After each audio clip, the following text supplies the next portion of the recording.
Tonight, ABC Columbia is getting an aerial tour of the damage left behind from historic flooding in South Carolina.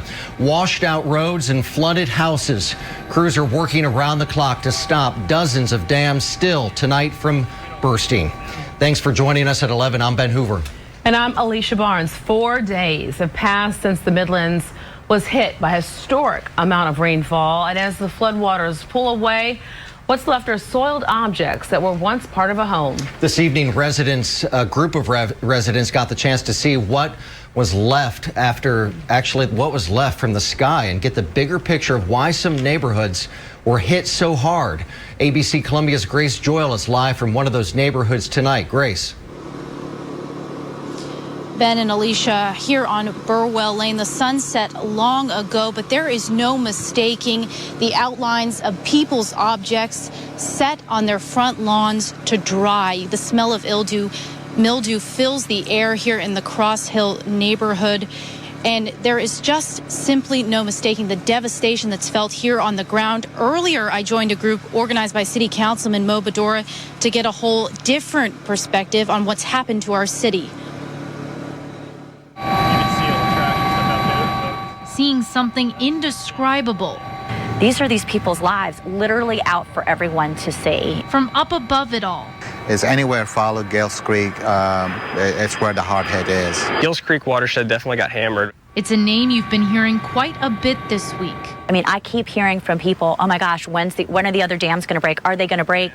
Gales Creek Watershed Association Program Coordinator Eric Mayarka was our guide above the 70-mile stretch of streams and lakes. Hopefully I can help shed a little bit of light on what exactly has been affected and where the water's going. To get a grasp of the damage after historic rainfall, we headed to the sky.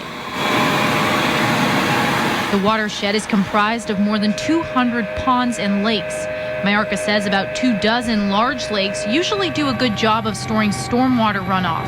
Not this time. Those lakes and dams were simply overwhelmed, and it led to at least five dam failures, 2 of which were extremely significant and contributed to a lot of downstream flooding that we saw Sunday morning. In Suber's neighborhood, hit most hard on Burwell and Rickenbacker, residents are pulling their ruined furniture, clothing, photographs out of their houses. Everything is still soggy and wet and muddy and dirty. Mayarka says DHEC is closely watching Beaver Dam in Wildwood and Spring Lake Dam above Forest Lake.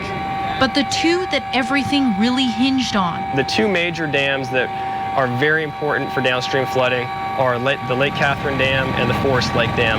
Are okay. Up in the sky, sun washes over the damage below, hundreds of feet away. We're not going to go away. I mean, we're going to be there until that last drop of paint dries and, the last people are moved back into their homes. But the distance only elevates the human loss and the long road of rebuilding ahead. And in the aftermath of disaster, the biggest question on people's minds is how can they help? Jennifer Suber tells me one way to help this neighborhood is by bringing plastic bins for people to put their clothing after they wash it in to this neighborhood right at Rickenbacker. You can drop them off at any time, and it will really help these people out. Live from Burwell Lane, Grace Joyle, ABC Columbia News. All right, thank you, Grace.